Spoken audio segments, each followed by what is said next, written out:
I was a figure skater from age 3. Was always my goal, my target was the Olympics. 16 was the age to compete. This argument between like, should you believe in God or should you not? Like, which is better? I like flying, I do. And so I was in Asia for 13 years. And yet we can't enjoy it because we're too busy living in the future.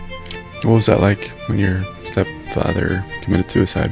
I was very angry with him when he died. Welcome to the Willpower Podcast.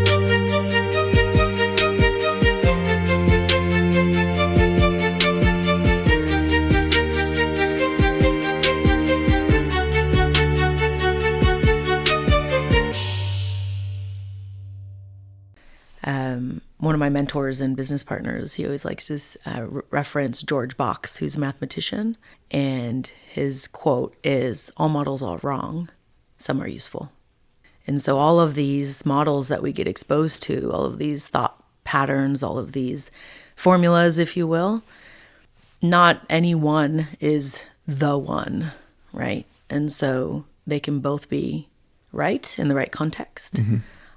Sometimes one is very, very useful in one context and extremely detrimental in another, right? So it's about having the discernment and ability to understand nuance and apply the right tool at the right time. Right. It's like how every analogy breaks down at some point. Yeah. It's just like finding when it's useful. Correct. And then letting go of it when it isn't. Yeah, I have a new therapist I've been working with, and he broke something down for me the other day, but he made like this point that was like, this is like a framework. This doesn't mean that this is like real. This is just a way for you to see this situation you're in. Yeah, I like that. Yeah. Because in reality, what is real? What is reality, right? We're both sitting here having a conversation and experiencing something completely different. And I can try to use words to explain my experience. Particularly if we look at some of the more awe-inducing things that we go through and experience as human beings. We'd be sitting there both watching the same eclipse, the same thunderstorm, and experience something completely different. Sensation-wise, what it evokes emotionally, how that impacts us. And I can use words with poetry or write a story. I can sing a song.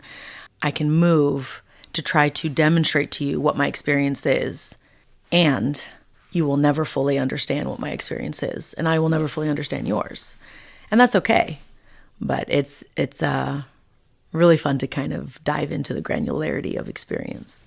Yeah, that was something I never really realized about poetry, is that poetry is just an attempt to convey some experience. So like, this is my experience in words. Absolutely. And to see just like how other people receive that. Yeah, and someone reading the same words will have a different experience or a different connection to those words. Some poetry really sparks and opens up people. And that same poem, someone could read and go, meh, it's all right. I don't get it though. Even if they're a poet and really in that world and play with words and, it's art on a page. Even the way that poetry, if you look at a poem, the format of it visually can also be part of the poem, the cadence, right? There's so many different styles to it. And that's what's so awesome about that and all the arts, all the forms of expression that human beings have. And so we typically look at, like I'm looking at your keyboard over there and the music sheet. There's paintings on the wall, there's photography, poetry. And I also like to remind people that things like an Excel spreadsheet or building an app, building a house, that's all art as well. Being a surgeon, also art. In the beginning, yes, mechanical, you learn a process, there's an SOP, steps, etc. But eventually, you develop your finesse to it, and it becomes your art form. And that's where those hours of practice, years of practice come in. Yeah. I mean, it's like, for lack of a better word, it's your like manifestation in the real world. It's you putting yourself into the world and yeah, you're creating something. Yeah. So let's talk about you, Sarah. I saw that you used to do figure skating. Yes. Okay. Tell me about that. Yeah, I was a figure skater from age 3. And I did that for 11 years, till 14. It was my whole life. So semi-professional figure skater. My intention was always my goal. My target was the Olympics. And as a young girl, I saw Tara Lipinski. She was the first young girl to go to the Olympics. And there was a big contention about whether or not she qualified because she did points technically, but she wasn't yet 16 when she skated. And at that time, I haven't followed it recently, but at that time, 16 was the age to compete. And so they were then, well, is it 16 at the time of being at the Olympics? Is it 16 at the time of qualifying? And she ended up going. And if I'm not mistaken, she won gold because I remember her skating to I'm Walking on Sunshine. And so much has changed in the skating world since then. But that was my entire existence for my young life. And it definitely helped me to develop discipline, and a lot of the qualities that I embody today and that are just who I am are from that time. Mm-hmm. Yeah, I could see where like learning to just like dedicate yourself to something could make, like, that's a great skill to have.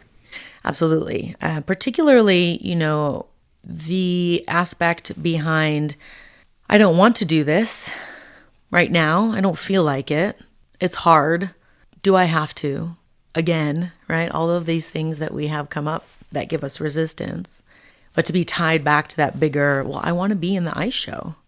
I want to go and compete and get a new costume and like stand on that podium and get a trophy or a medal. And it was also fun, where I then started to lose my passion for the sport was when it became all about winning and the technical side, and the fun was sucked out of it. And that was through having a couple of coaches in a row that were not what I needed at that time, at that stage of my development, both as a young person and as an athlete. Do you skate at all anymore? I have my skates. I still have them. The last time I went was with my mom. She loves to go skating, but I don't do it regularly. And there's a few reasons for that. Some is my schedule is quite inconsistent with the amount of travel that I do, so it's hard to get regular practice in. And the reason that I stopped skating was due to severe knee injuries. Falling on ice is not exactly great for the human body, especially when it's repeated. I was 13 and a half. I couldn't walk one morning, like getting out of bed. I couldn't bend my knees. They were really stiff and swollen. So we went to the doctor. I got an MRI. And he came back and he said, if you have another major fall, you're going to need double knee surgery. I'm 13 and a half, right? And at this point too, I'm also in this painful realization of, I don't know if I like this anymore, but who am I? What do I do with myself if I'm not a figure skater? And is it okay to stop figure skating? Because I've done it my whole life. This is all I know. My mother has given up so much time to pay for this, to drive me to the ice rink, to make sure I had what I needed to do it, right? Like you get all of those things. And even as a 13-year-old, I was grappling with these questions. And so we had a very real conversation because at that time as well, as a family, we were moving from Chicago, Illinois to Sedona, Arizona. And Sedona does not have an ice rink. The nearest ice rink that was available was Flagstaff, a 45-minute drive. And the nearest competitive ice rink, if I wanted to maintain the trajectory I had been on, was in Phoenix. And so my mother and stepfather were very supportive, and they said, look, if this is what you want, we will support you. We'll put you in a high school in Phoenix. We'll get you an apartment. We'll see, you can come home on the weekends. We'll make sure that there's someone there to be with you. And we want to also discuss the limitations of this arrangement. So like, what does that mean for my day-to-day life and experience? What does that mean for my long-term future? And at 13, it's really, really hard to grasp what anything in your 20s, let alone 30s or 40s, is going to be like. And, it was this conversation of, if you do have double knee surgery, the amount of, or anything along these lines of your body, right? Your structural damage that you're taking. You could be in a walker or live in constant pain every single day. The pain you felt when you couldn't walk the other morning, imagine you have that every single day, and eventually the pain medicine you take no longer works. Do you want that? And so that's a pretty big conversation to have at such a young age. And I recognize that was not the path to take any longer. And so, but it was hard. It was extremely hard to quit and to give that up, right? We have such negative connotation with that word. And yet it is absolutely necessary for sustainability, for longevity. And there is no rule or law or absolute truth that says you have to be the same or do the same thing forever. And so that was my first pivot. That was my first realization that it's okay to change your mind. Yeah, the inverse is kind of crazy to think about, to be like, oh, the first thing you ever decided to do, like, why would that be the thing you should end up doing? Like, absolutely. Our brains are not fully formed. And you know what? Some people know. Some people are born, they know they want to serve, they join the military, their lifelong career. There are some people who are born and they're a savant in some skill, or absolutely know they want to work with children, or, and that's great. But for a lot of us, we have a lot of interests, a lot of things that we think we will like, and then the world puts its conditioning on us. We get subject to programming through TV, through audio, through what we see our parents say and do, and then that forms our beliefs. And so that shifts and alters what we go after because of prestige, finances, what someone once praised us for, because it feels good. And just because you're good at something does not mean that you have to or you should do it. It took me a long time to realize that. And, there's skills you'll be great at, but it might suck your energy. And so maybe there's a way that you can do that thing and provide value in that way, but you put boundaries around it so that you don't burn out. And you can save energy for the other things that really light you up. We really need people who are alive in this world, not apathetic or just going through the motions and living for the weekend. That's what got us here in the current global state we're in, where people stop caring, they stop participating, and they go insular and inward, and they only focus on their experience and their world rather than the communities that they are part of and the things that they can impact. We're much better when we work together. I have a friend who's been traveling for like 2 years. She lived in Australia, New Zealand, and she just got back to the States. And she said just being in the airport, she came through Los Angeles, and just walking through the airport, she said people were missing the life spark. She couldn't. Yeah. Like people were just like, it was taken out of them. Yeah. And the great news is they can get it back. It's never too late to get that spark back. And when we are inspiring people inspire others. And you're inspiring when you're inspired. Right? So it's also up to us to seek out those things that light us up, that give us joy, that inspire us to think differently.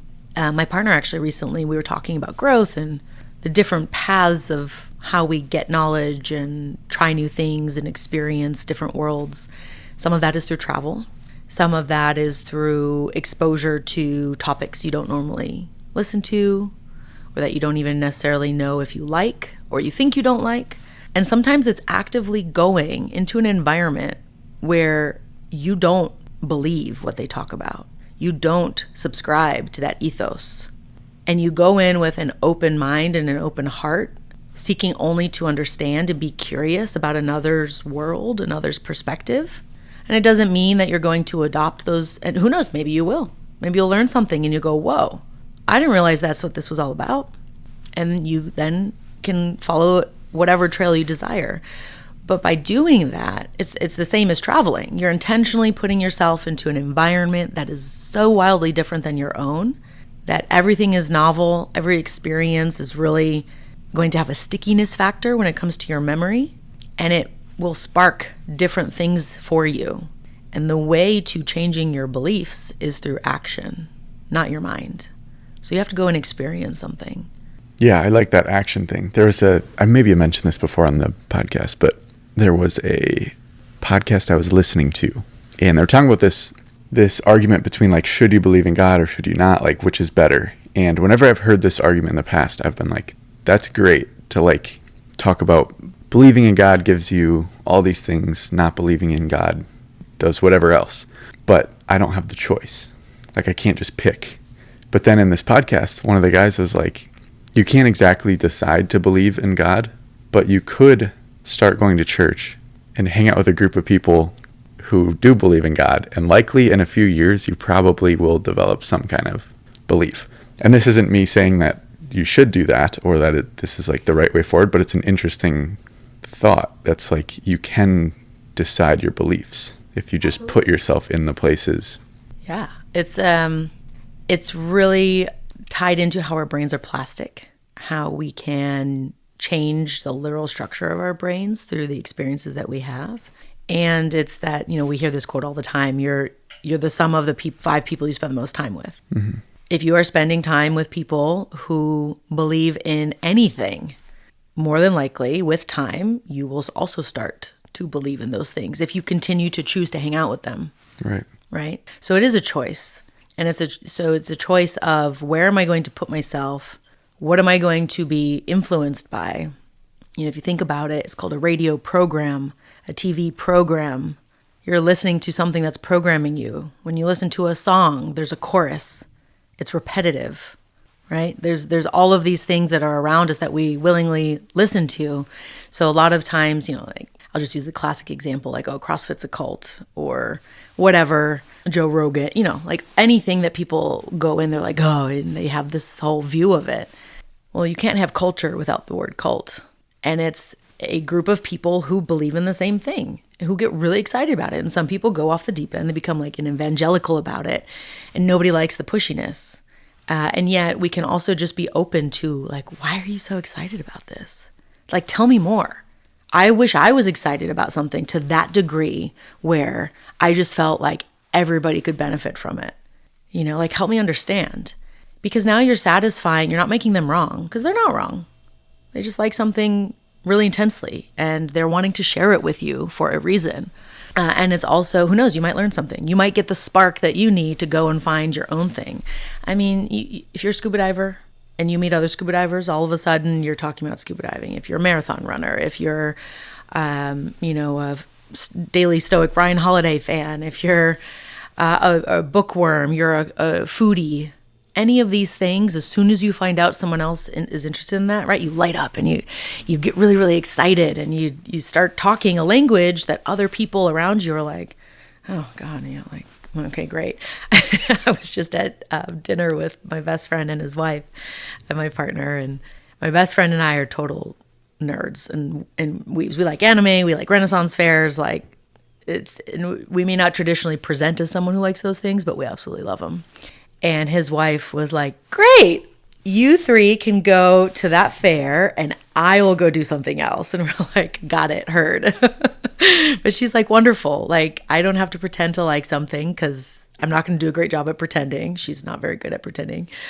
But she'll go to support and, be present and understand. And at the same time, she's very happy for him to go and nerd out with us. And then she can go and do something else. Like, that's totally okay. You don't have to have everybody in your life loving the same things that you do. Okay, so after you let go of figure skating, what was your next thing? At that time, I was in high school in Sedona. I really loved flying and space. My first 2 words were for star and airplane. So sta and ba. My mom thought I was babbling, and then realized one day I would say ba if they moved and sta if they didn't. So she realized I could have a distinction about the two, that they were different. And I would go to the planetarium in Chicago when she would go to seminars, and I'd, sleep in the back when I got tired. But I was always around it, and I loved it. And so there was a program called Civil Air Patrol, which is Auxiliary Air Force. It's for high school students. It's a civil search and rescue program. And I went to a meeting one time. I really loved it. Then that became where I put a lot of my focus and attention. We met once a week. We did different things like desert survival training, learning how to fly an airplane. My stepfather was very much into aviation. And so that became my new focus. And I ended up going to Embry-Riddle Aeronautical University. I chose not to do the ROTC track. I ended up deciding that I would be more interested in a path that was on the civilian side. And I chose to do an aviation business degree. And my rationale for that was, I like flying. I do. I will be very happy when we don't have to do 16-hour flights to Australia and I can just get there in 2 hours. That will be divine. And my aviation friends probably don't want to hear that. However, I would get up there and be like, cool. And then 20 minutes later, be very bored and want to go back on the ground and be sitting there like, oh, we're going to do this for another 2 hours. And the person next to me is super excited and like animated and like, look at that, and explaining all the instruments to me. And I realized right then and there, I do not have this level of passion and the career trajectory for a pilot, the regional airlines, the working odd hours, the like being a flight instructor, not getting a ton of pay, and then only getting to a point where the lifestyle I want to lead and the things I want to do is in my 50s or 60s. Not interested. So I chose to do the business degree so that if I decided I didn't like aviation one day, I could do something else because I understood business. And then I studied Asian studies as my minor. So I learned Mandarin, studied the Asian culture, and that was what allowed me to have the opportunity to go to Asia and work there. Do you work with, do a lot of the people you work with, do you see this situation where they followed something like what you kind of avoided there, where they're like, okay, this is like lucrative, this will get me a good job, but then it turns out to not be what they were expecting, or it's like that initial excitement that tapers off? Yeah, absolutely. And that's, again, we're 18 when we're deciding these things. I mean, some of the things I was extremely passionate about when I was in high school, I'm no longer to the same degree passionate about, right? Maybe it's still there as an interest, but the intensity has shifted, whether that was because of hormones or just maturity or age or just exposure to the reality of the thing. And so many people stay because they think they have to. Oh, I studied this. I spent so much money, right? Like the whole proverbial shitter, get off the pot. Well, I spent my mother spent a lot of money on my figure skating. A lot of time was invested, a lot of effort. And I don't figure skate anymore. Does that make that a waste? Absolutely not. I got skill sets and abilities from that training. Think Mr. Miyagi style, right? Wax on, wax off. How does it relate to anything? Oh, the discipline to keep going even when I don't want to show up and go for the run when it's raining, to do the hard thing. Do I procrastinate? Of course I do. I'm human, right? And yet I have a very tenacious quality. Some of that's my personality. I can be extremely stubborn. But also the ability to know that if I do this thing consistently, I can get to where I want to go. So a lot of the companies and people that I work with, when they view change, it's often scary because they don't know what's on the other side of the thing, even when it's what they want. Sometimes they get what they want, and it's like the dog who caught its tail. Oh shit, what do I do now? Do I know how to have this thing? Do I even know what to do next? I was so focused on getting here that now I feel like I'm spinning and I might, like, what direction do I go now, right? And so the reminder is that it's always a pivot point. And the more you can develop that muscle, so like with meditation is just returning your mind to the task at hand, there's different forms of meditation. But if you notice thoughts going, oh, that's here right now. That's interesting. Okay, great. I'm going to come back to my breath. Oh, I did it again. Interesting. What is that bringing up for me? Cool. More data. Back to the breath. And you're building the muscle of returning your attention to one thing, which in today's attention poor world is extremely valuable. So it usually hits people in the face later in life because they're head down, bull in the china shop, get there at all costs. They get there and there's some collateral damage, and then they're like, well, shit, I don't even like this. It happened to me. I do feel that the younger generation is a little less likely to do that because of the different world that they're growing up in with access to information and technology. I used to have to scratch off the numbers on a calling card and like dial 20 digits to call overseas if I wanted to, right? And now it's you pick up the phone and you use an app and doesn't cost you anything other than your phone plan. It's instant. So there's some differences because of that rapid change. Even in just like the last 5 years alone, there's an ability to adapt to the new environment much more rapidly than, let's say, someone 35 and older. What's been the hardest thing for you to let go of in your like pivoting career? The hardest thing to let go of in my pivoting career. Was it the first one, do you think? Yeah. So I'll say that actually when I first started my business, it was really hard for me to, because at first I started with coaching and training, and it was a lot around career transition training. So funnily enough, I'm going through identity crisis, but I'm helping others through theirs. And you always end up coaching and teaching other people the thing that you also need. Right. That's how it goes. Yeah, there's a reason why my keynote is slow down to speed up. Don't do all the things at one time. I would say the hardest thing was to let go of that identity of being an aviation professional, because that was my entire working career was in that space. And then now all of a sudden I'm not only working in that space, I'm working in others. So I felt like I had to always justify why I could say I was a coach, or why I had this new title, or why my business existed. And I have to give all this story. And now I realize, like, no, I don't. Hi, I'm Sarah. I'm a change management consultant. Hi, I'm Sarah. I'm a professional speaker. You don't need to know all the things I've done in my life for those things to be true.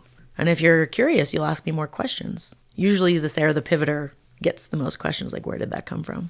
The second hardest thing was to give up the identity of being an expat. I grew up multicultural. Both my parents were immigrants from another country.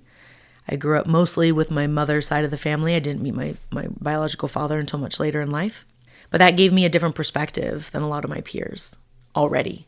And then when it came time to go overseas, my first trip to Asia and then my first job over there, I remember a lot of people saying, wow, you're so brave. And, I could never do that. And my thought was like, what? I'm not being brave. I'm just going for this job. Like, how is that brave? But I failed to recognize that in other people's worlds, that was a massive thing. But I had grown up traveling and being exposed to different cultures. So for me, it was just like, oh, it's another adventure. Like, let's go see what it's like. And if I like it, great, I'll stay. And if I don't like it, I can leave. And then I got there and I liked it. And so I was in Asia for 13 years. But also coming back to America, I never felt connected as an adult when I would visit. And so I never wanted to come back. I was in a forced pivot through COVID to stay here longer. And then through the travels in the US while I was here, paid attention to serendipity, was open, followed the breadcrumb trail to new opportunities. And that's what landed me in Austin and kept me here.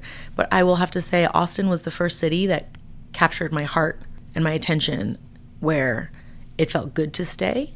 And I had that willingness to try something new and have a new chapter begin. But I will say that it took me about 2.5 years with reverse culture shock and just the mindset of people being so drastically different that I didn't really feel comfortable in my own skin and in the US until summer last year. So it was about 2.5 years of like landing back here and not going back to Asia for 2 years. Wow. And do you think that's just the people, the culture that's so different?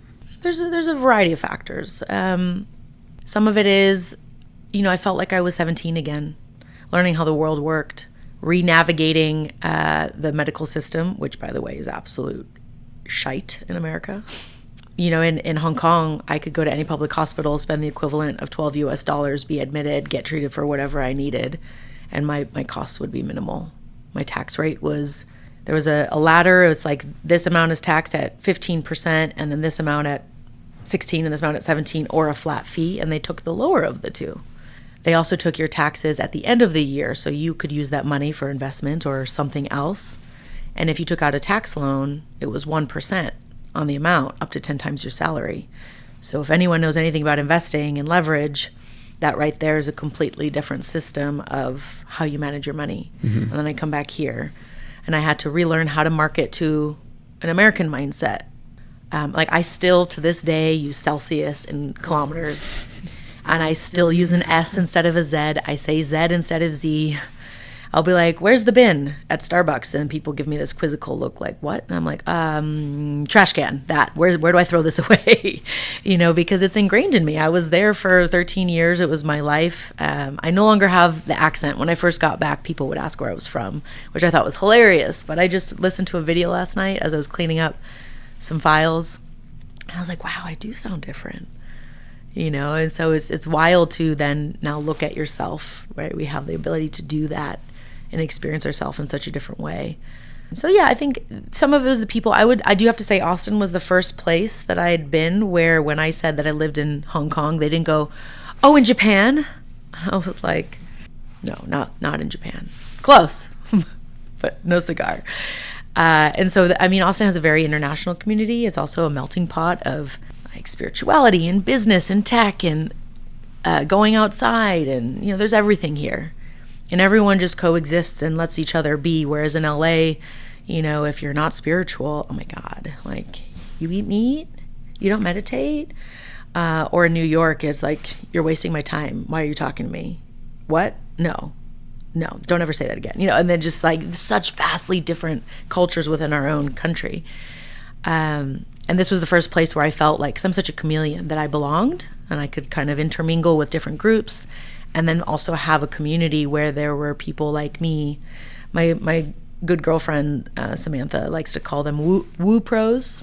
Woo pros. People who are professional but on the edge of the woo life. Like we believe in spirituality and meditation and might have a crystal or two or something, but we also are very much grounded in reality and taking action. So like we have the yin and yang. Mm-hmm. And I was like, that's a great term. I was like, you should trademark that, woo pros. Yeah, I know the exact group of people. It's because there is a subset of the woo people who don't seem to do anything. Right. They're always in the same spot.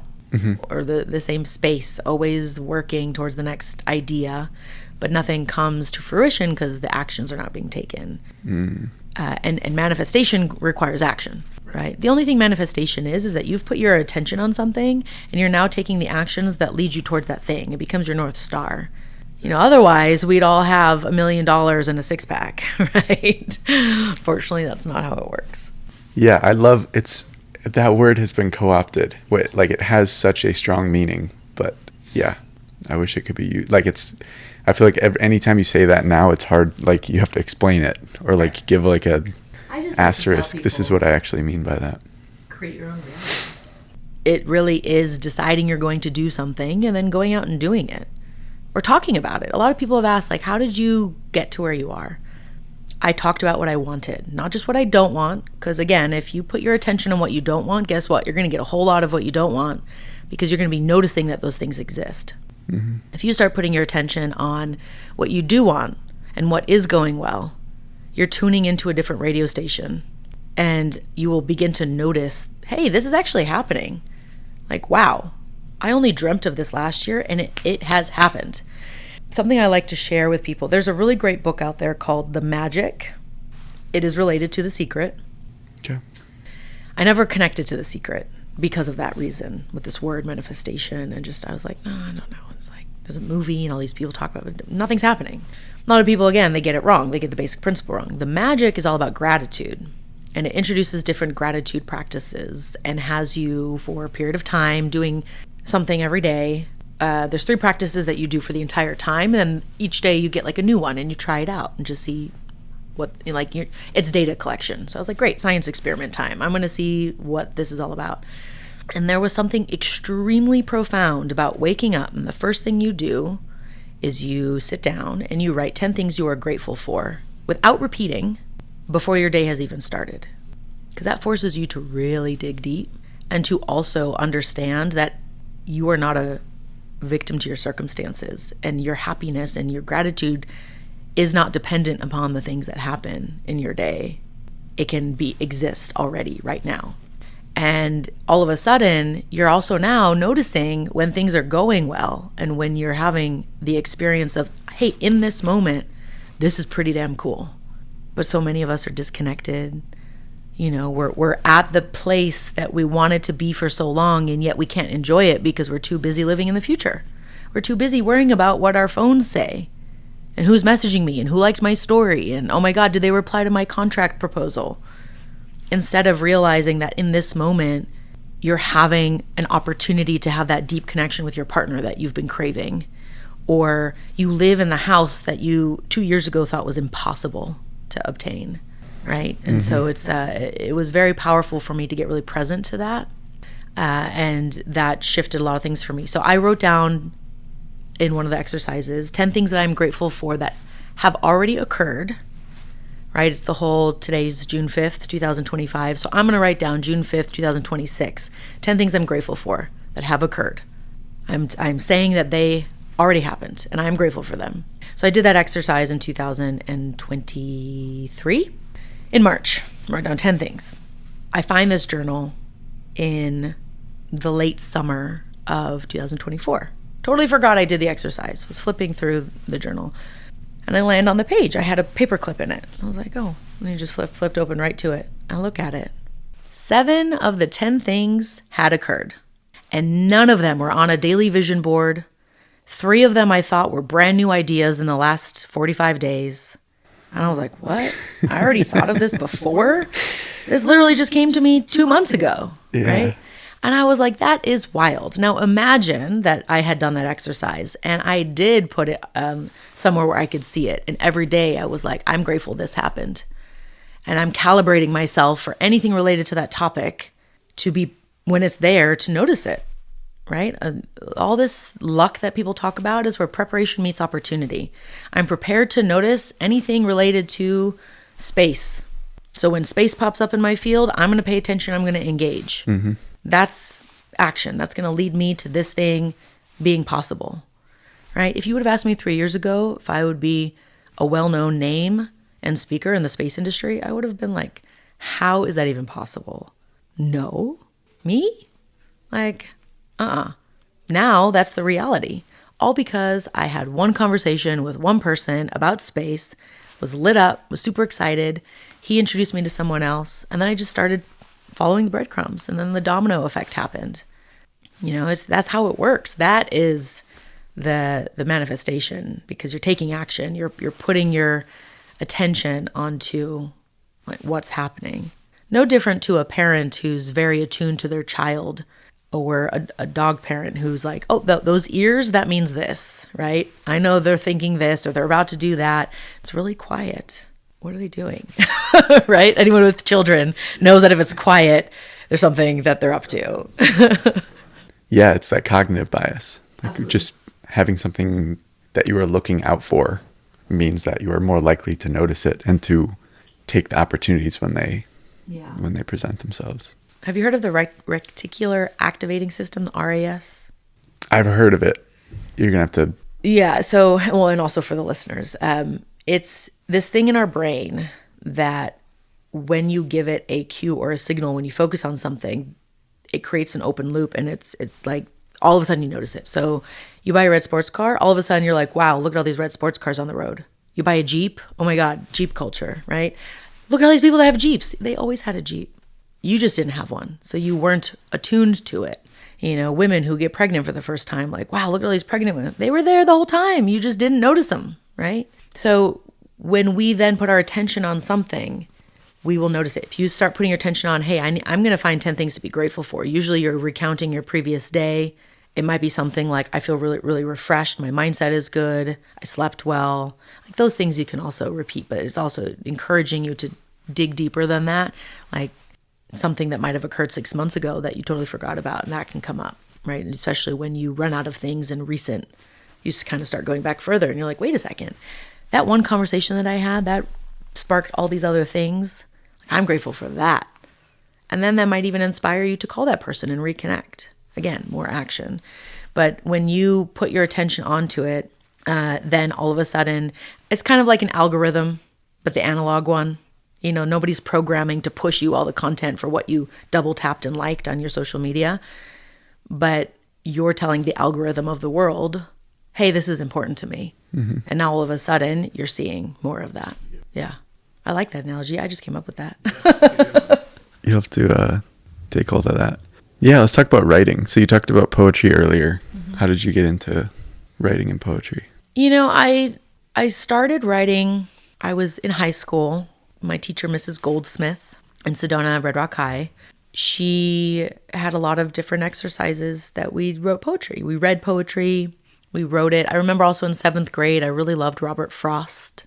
Shel Silverstein, Edgar Allan Poe. So I really loved poetry when I would read it. I didn't start writing until high school because, we had prompts and things like that. I might have done the occasional haiku or something, in class, but that was where I really discovered for myself my own style. And, also I guess when you're a teenager and everything's so intense and emotions, and it was like, how do I get this out?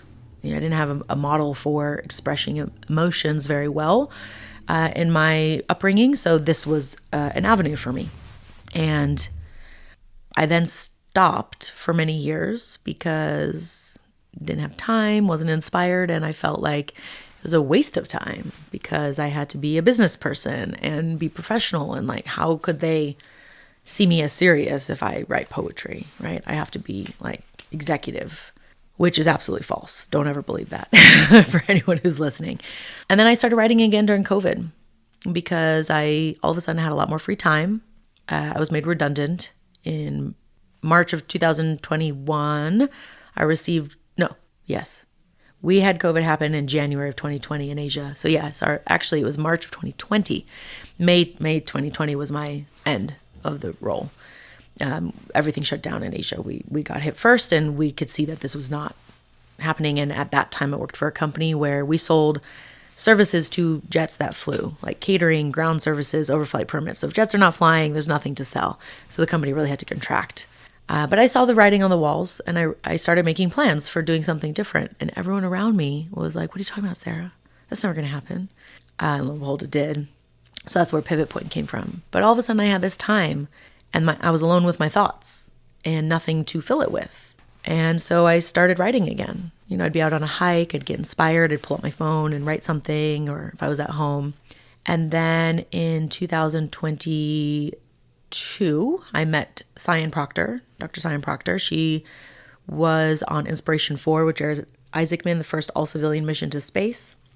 She actually won her seat to space through her poetry and was the first African-American female to co-pilot a spaceship. How cool, right? It's called Dragon Capsule. I'm a dragon in Eastern mythology and like astrology. So I was like, oh my God, the signs, right? The synchronicity here. And so she inspired me to start writing again. And then I did one of Ryan Holiday's New Year's challenges. And it was to set a timer and write for 5 minutes a day. So I was like, okay, great. I'm going to either write one poem a day or just write until this timer goes off. Even if it's literally, I don't know what to write today. I wish this would go away. God, this is awful. Whatever. Just get the habit in, like build the muscle of writing and structuring your thoughts in that way. I fell out of that habit. I do still write when I'm inspired. Usually they come to me when I'm on an airplane in that like half asleep, half awake state. And I'll like almost like dreamlike quality, and something will come in and I'll pull out my phone and write something.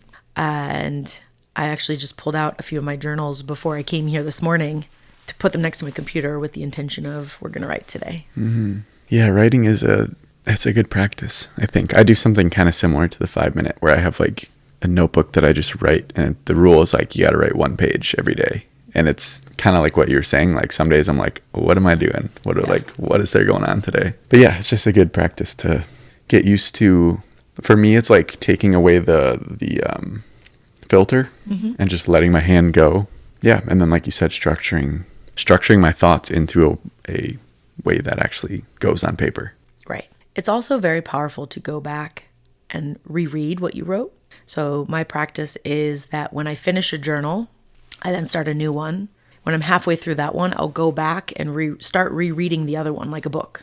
And because time has passed and you're going to be different, have different thoughts, be in a different energy space, you're going to receive this information in a different way. It's like witnessing your thoughts in meditation, but there's a longer time horizon between the witnessing.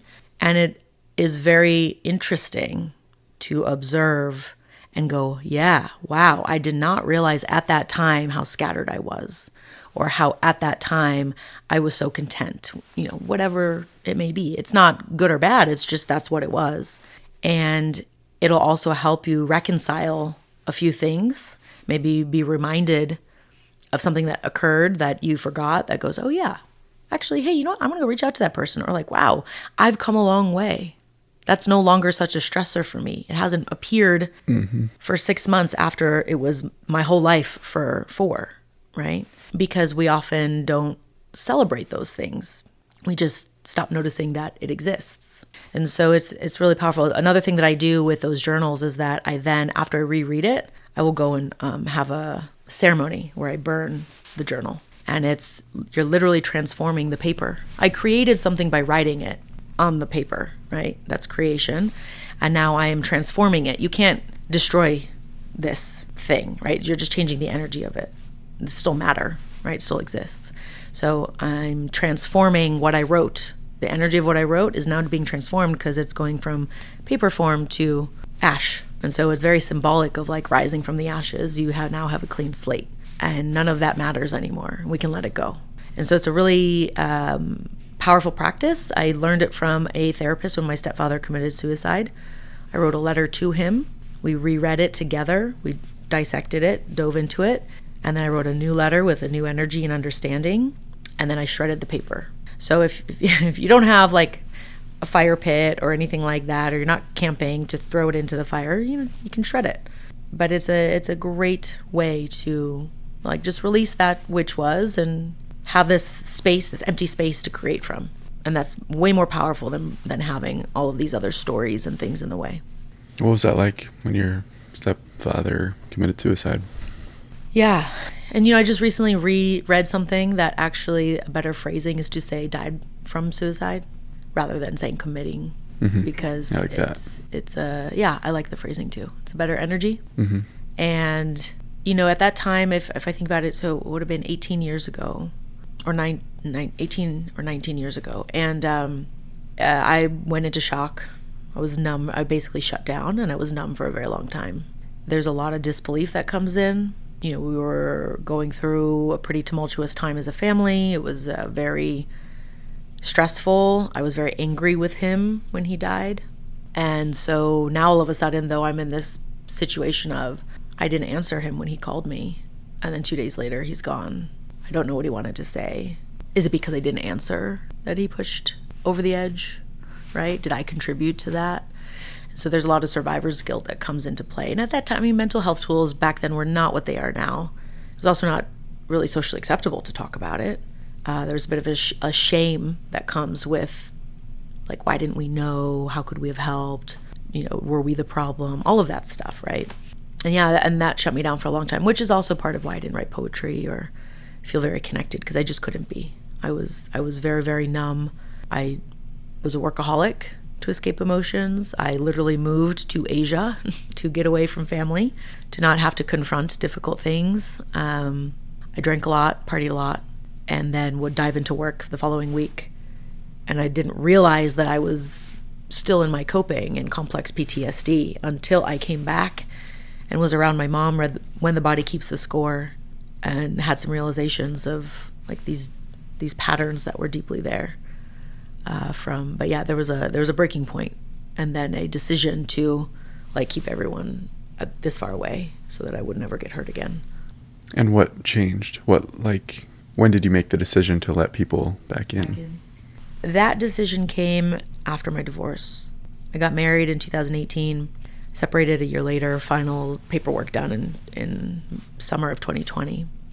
And when I first met my ex-husband, we were on the same page in terms of like our lifestyles. We were both competing in CrossFit, and I remember very clearly he asked me once early on in dating, Sarah, why do you like me? And I was like, you know what? I'm gonna be real honest. You live in Macau, I live in Hong Kong. I get to see you on the weekends. I get my space during the week. I'm emotionally unavailable, so it's perfect. And he's like, great, I got it. And he was older than me by just under 10 years, Australian male, also did not have tools growing up on how to process and handle his emotions, so extremely emotionally unavailable. And for anyone who's emotionally unavailable, that becomes safety, right? Because I don't have to worry about you getting too close and all of this. But then I started going through my journey of awakening, getting in touch with myself, like coming back online, if you will, doing my healing work. And then I really wanted to be connected. But I was with someone who couldn't. And the agreements in the beginning were like, yeah, this is perfect because we're going to live on the surface. And then that became extremely painful because I wasn't seen by him or myself. And I tried to conform myself to fit the old mold, and that just wasn't possible to do. And so it was after that realization and having the conversation with him about, like, the thought of doing that for another 40 years was like, I couldn't. And it wasn't fair to him either, right?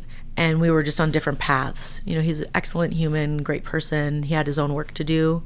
And so after that, it was this journey of, well, who's Sarah? And who is Sarah without the title, the job, the salary, et cetera, right? All these things I worked for. I hit all my work, career, financial goals by 29. I got married at 30, had this beautiful flat in Hong Kong overlooking both sides of the harbor, traveled all the time. Like on Instagram, and you talk to me, hear what I do, all the exotic things I got to do, you'd be like, wow, your life's amazing. And then that made it worse because I'm like, fuck, I actually am miserable. But now I have to pretend that I like it because otherwise I'm an asshole, right? I am experiencing things that many will never experience, even one of these trips in a lifetime. And yet here I am being ungrateful and like, my life sucks. Like, oh, woe is me. Get your head out of your ass, Sarah, right? And that was the decision. Like, once I realized like I couldn't do this anymore, I have to be honest, I have to speak my truth. That was when I realized I need to learn what my truth is, know that it, and then I, through that process, I've learned that it's ever evolving. And that was like the work of putting boundaries in place, getting out of people pleasing and the gold star of validation from external sources, giving it to myself, and really relating. And so that I did a significant amount of work. But last year I realized I still had, like, think of like you watch Dune, or like where they have that suit and it activates like a shield that's just really close to them on their body, right? Or anything like that. You can imagine I have like a suit that you can't penetrate through, but it's very, very close. Like it's kind Black of Panther. Yeah, like Black Panther. And that's pretty much what I had. It was like very, very thin, but it still existed. Right. And I didn't realize that until last year, and realized again I had fallen into a similar pattern with the previous partner, but to a much lesser degree. So like with meditation, we're so used to the like gross sensations, the intensity of desire or enjoyment or excitement or thrill or adrenaline or grief, but we don't notice the level 2 version.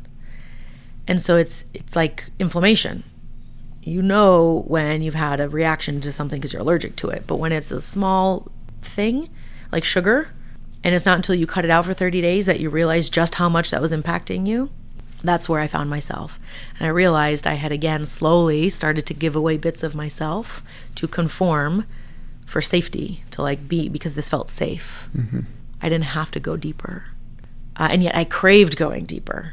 And so, again, went through a bit of a metamorphosis last year and journey. And now my knees might be shaking. I might like be looking down and like fidgeting, but I will get my truth out. And my partner now is very patient and creates a safe space for me to be able to do that, which I'm very grateful for. And I'm realizing the more I do that, the more I can actually get the things that I desire out of life, because again, I'm tuning into what I want, not what I don't want. And instead of pretending that I like something, I can just say, I'm not into that. I don't want to go that way. I don't want to have tacos for dinner, which is, I think, I've never said those words. I don't know if I will ever say those words. I probably would be full and be like, tacos? Let me have one. So, it's a constant, it's practice. Like with anything in life, it is a practice. And so, yeah, I would say about 7. So what are we, 2025? Yeah, 7 years ago. Around the time I got married is when I realized, because like literally 3 months into the marriage, I was Googling how to change myself so that I could fit in this container, and realized like this is no way to live. I can't go backwards and pretend like this is not who I am. And so now I do what I can to regularly check in with myself and assess like what's working well, what could be improved. Do I still like this path that I'm on? Do I need a pivot? And a pivot can be 1 degree. It can be half a degree. Most people think of like a 180 or like this huge drastic thing. In reality, it's the small things you're going to do consistently over time. Like you said earlier, waking up just a little earlier than your normal wake time. And now it's starting to feel natural. and you're getting up without an alarm at this new time. So if you had tried to change your wake time by just an hour immediately or by like 3 hours, you'd be feeling groggy and tired and frustrated, and you'd probably give up at some point and go like, it's not worth it. But when you do it in increments, next thing you know, you're there. Yeah. Yeah, you kind of touched on the people pleasing just like right before we started recording about how you're like, I'm just going to say whatever I'm going to say, and if people don't like it, that's okay. So how did you develop that part of the new you? Asking for a friend. It's not for me. I'm still developing it. Absolutely. It still happens. It still occurs for me sometimes. But I am much more able and capable of noticing it sooner. Sometimes in the moment, and sometimes shortly thereafter. Other times it's a little more sneaky. And it's not like I just took a trip to Australia for work. I was gone for 2 weeks, completely removed from my pattern, my habits, the people, the schedule, and realized like, oh, shit, that's where I'm people pleasing. That's where I'm trying to save someone. That's where I just did it and didn't say anything. But I don't want to do that. I'm not going back to that. So now I have like the contrast, right? Like you need contrast in order to see it sometimes. You look at yourself every day in the mirror, you don't notice that you're gaining or losing weight, but you take your before and after photos and you're like, whoa, that's actually a pretty big deal, right? The first thing that I did that really, really helped me was I took a course called Healthy Boundaries for Kind People with Randy Buckley. She's based in Northern California. She is an incredibly powerful human. She's worked with Deepak Chopra and like so many different things. She's doing her PhD in coaching right now. And when I did the course, it was run live with a cohort. I actually did it twice, and then I became a facilitator of her content. Again, teach that which you want to learn or that which you need, right? It just happens. Usually it happens that way, and we're not even conscious of it, but I was very, very conscious of like, I want this to be present in my day-to-day life, and this is why I can see so clearly now everybody else is struggling because they don't have these boundaries. They don't understand who they are or how to envision a different way of being rather than like I have to fight and protect. It's this, like our skin, it can expand and contract. And if we're in a different situation, different things are going to occur. Like our skin lets things out. We sweat. It also lets things in, but it doesn't let our blood out. It doesn't let our organs and bones fall out, right? But it's semi-permeable.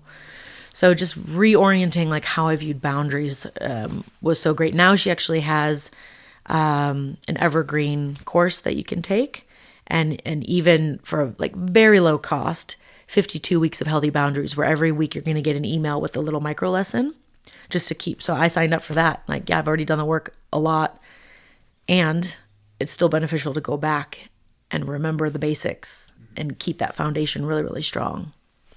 So that was definitely the starting point. And then I've done Landmark. A lot of people have stories about what Landmark is and isn't. I had stories too, and it changed my way of being. I'm in the leadership program at the moment, and I totally have a different experience of myself through the work that I'm doing. And it's not for everyone, but it is extremely powerful. And then while doing this work, I've realized actually I'm a yoga teacher. I'm a Reiki master. I've done an MBA, an executive certificate in leadership, a lot of different certifications and facilitator things. All of these frameworks exist. All models are wrong. Some are useful. You have to take the things that work for you, that can give you a language of understanding so that you can make sense of your world. At the end of the day, if you can name it, you can tame it. Learn your emotional landscape. Learn what emotions are, and not just I feel good or bad or happy or mad. Like really get granular with it. That's very powerful for a leader. And if you don't know where to start, go read a fiction book. Fiction books are phenomenal, particularly if it's like an epic fantasy novel or something where there's a lot of political intrigue and mystery and, like intense things happening, because you're getting present into somebody else's world and their experience. And if you are not used to that, a fiction book will be the quickest way you can understand someone else's reality. What is something you are currently struggling with? There's probably a couple things. My sleep. I looked back, I just got my WPA from Whoop, my performance analysis for the last month, and then I looked at the last couple months. There's a whole lot of yellow and red on there, not a lot of green. And I knew this was the case. I didn't want to admit it though. My strain goals for my readiness and my sleep, my strain was way overreaching. Like the spikes are super high. But I like working out. I love it. I need it. And I don't have to be so intense. I can still give my heart and my body what it needs to perform and to be healthy and to maintain strength and weight, figure, etc., performance, without overreaching to the point where I can't recover and then continually staying in that cycle. And that's what my March and April were. Huge overreaching. Mm-hmm. And it got to the point where that's also why the contrast of being in Australia for 2 weeks, I had basically 2 weeks of rest, active rest. I was moving and stuff, but no weights, no like real active things, eating differently. You still got jet lag, even if you don't really feel it. I drank a little bit more because I was with friends, having wine and going out at night. And, so you're eating food from a restaurant, not at home, airport food, in an airplane, like all those things. And then I was like, yeah, I know what's happened here. And now the data, I can't refute it. So sleep, definitely, I'm much better at it. I've started having a nighttime routine as well as a morning routine just to wind down. I started listening. I have an unwind playlist, and I'm like Pavlov's dog with that thing. Like the first literally 10 seconds go, I hear the crickets and the cicadas, and I'm like, oh, my nervous system just like de-stresses. So sleep is a big one, and getting like quality sleep, not disrupted sleep, and struggling to not be so intense all the time. That's a big part of my personality. But yeah, making sure that I reorient myself to what is valuable for long term, not just short term. Like, yeah, okay, if I go lift really heavy and do this workout, I'm going to feel great right now.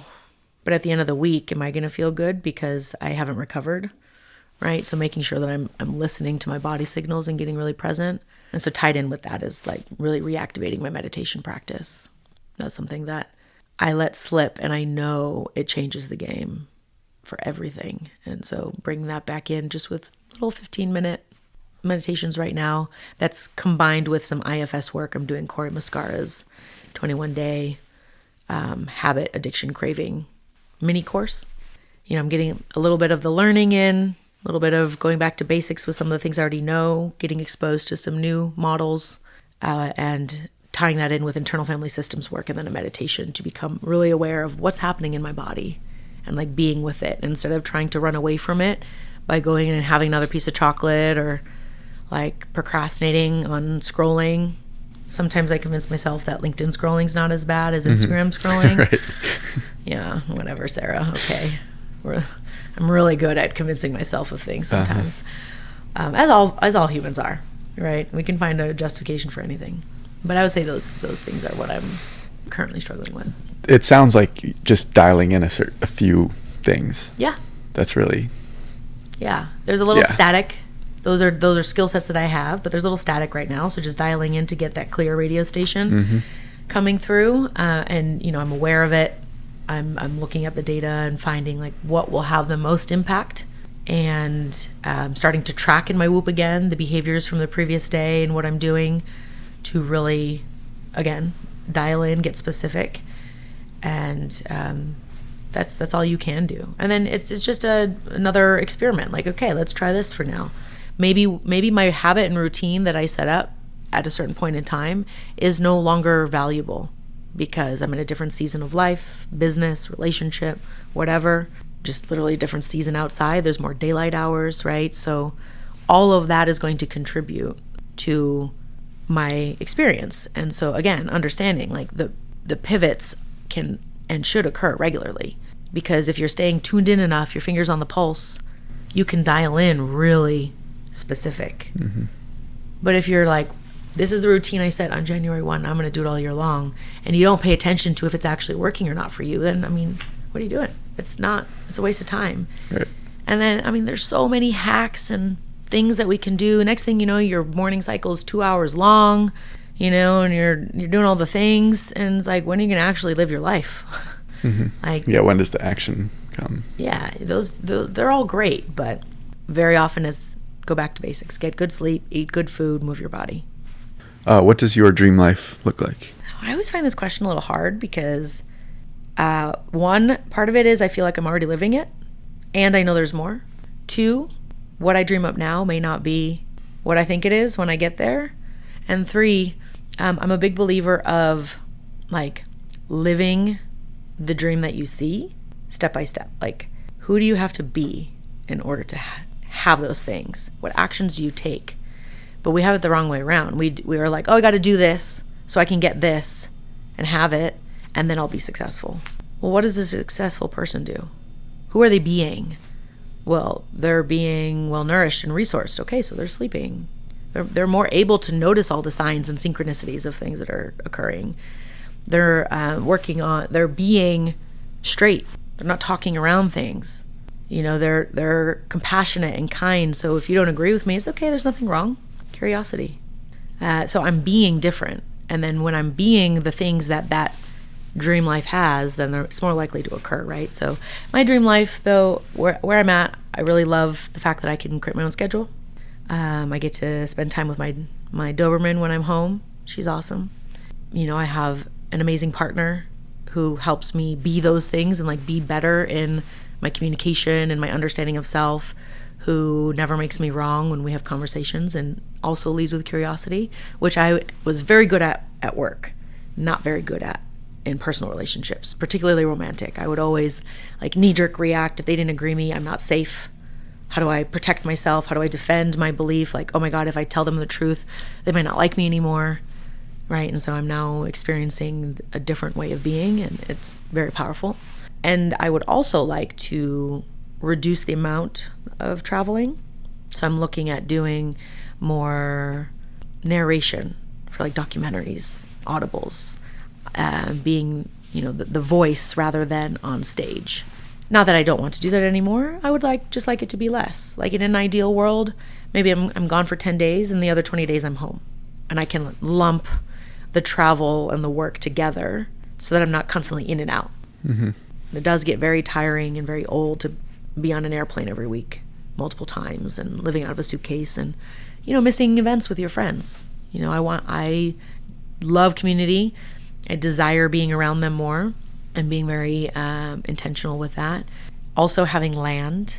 Like I love my little apartment right now. It's perfect. Ideal scenario and what I'm working towards is having land.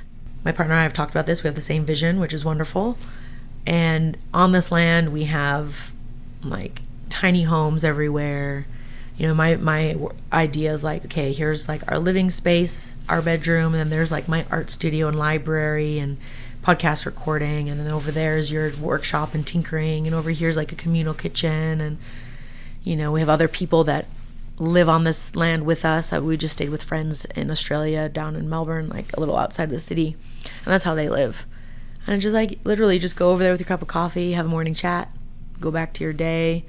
You know, hey, can you watch my kids for 30 minutes while I go do this thing? Yeah, no problem. You know, there's chickens, there's animals everywhere. Like that's dream. Mm-hmm. You know, and I would also make it that my phone and like internet could only work in that one building. Yeah. And everywhere else on the property, it's like a blackout. It's blackout. Mm-hmm. It's or it's like after a certain time it's blackout, and if it's like, okay, it's after 6.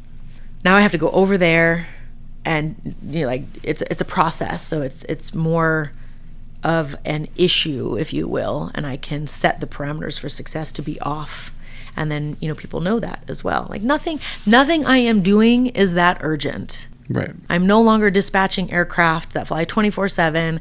I don't need to respond to whatever just came in. It can wait till tomorrow, right? Maybe I don't need to respond at all to what we were talking about this morning. Amazing. Well, thank you, Sarah. Yeah. I really appreciate you coming on. Do you want to tell people where they can find out more about you and keep up? Yeah, absolutely. You can go to sarahkalmeta.com and connect with me there. It's got links for my podcast, my socials. If you Google or ask ChatGPT about Sarah the Pivoter, you'll find some things. You might even be entertained. I'm on LinkedIn and Instagram the most, so send me a message there, or sarah@sarahkalmeta.com. Awesome. Thank you again. Thank you. Bye, everybody. Bye.